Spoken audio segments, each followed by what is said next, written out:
चाकर कैलाश पत्री कमर के गाना हुआ वायरल। वीडियो में नेहा का दिखा बोल्ड अंदाज। भोजपुरी सिंगर शिल्पी राज का नया गाना चाकर कैलाश पत्री कमर के रिलीज हो गया है। यह गाना रिलीज होते ही लोगों के बीच सुर्खियां बटोर रहा है। भोजपुरी इंडस्ट्री की सबसे लोकप्रिय सिंगर शिल्पी राज का नया गाना दर्शकों के बीच आ गया है। इस गाने को शिल्पी राज के साथ गायक प्रद्युम्न परदेसी ने गाया है। दोनों की बेहतरीन जुगलबंदी ने इस ट्रैक को बेहद शानदार बना दिया है। इस गाने के वीडियो में एक्ट्रेस नेहा नजर आ रही हैं, जिन्होंने ब्लैक साड़ी में अपनी कातिलाना अदाओं से इंटरनेट का तापमान बढ़ा दिया है। इस गाने के वीडियो में खूबसूरत एक्ट्रेस नेहा अपनी कातिलाना अदाओं का जलवा बिखेरती नजर आ रही हैं। वीडियो में नेहा काले रंग की साड़ी पहनी हुई हैं, जिसमें वह बेहद ग्लैमरस और हॉट लग रही हैं। उन्होंने अपनी जबरदस्त डांस स्टेप और कमाल के एक्सप्रेशन ने दर्शकों का दिल जीत लिया है। गाने के वीडियो में सिंगर और एक्ट्रेस नेहा के बीच बेहद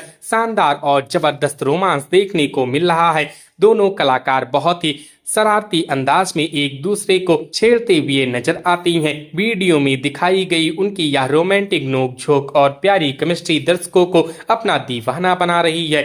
दोनों के एक्सप्रेशन इतनी कमाल की हैं कि फैंस इस पर खूब प्यार बरसा रही हैं। इस सुपरहिट भोजपुरी गाने की मजेदार और प्यारे बोल इंग्लिश गुप्ता ने लिखी हैं, जबकि इसका शानदार कंपोजिशन कमलेश कुमार ने किया है। गाने के म्यूजिक ओरिजिन भोला विश्वकर्मा हैं, जिन्होंने इसमें बेहतरीन म्यूजिक का तड़का लगाया है। वहीं इस पूरे गाने के कमाल के वीडियो का निर्देशन पंकज सोनी ने किया है। यह गाना एजी फिल्म और मार्जिन मीडिया एंटरटेनमेंट की ऑफिशियल लेवल पर रिलीज किया गया है। तो दोस्तों, क्या आपने इस गाने को सुना है? हमें कमेंट करके जरूर बताएं। वीडियो अच्छी लगी हो तो वीडियो को लाइक करें, शेयर करें और इसी प्रकार की वीडियोस के लिए हमारे इस चैनल को सब्सक्राइब करें। हमारी इस वीडियो को देखने के लिए आपका धन्यवाद।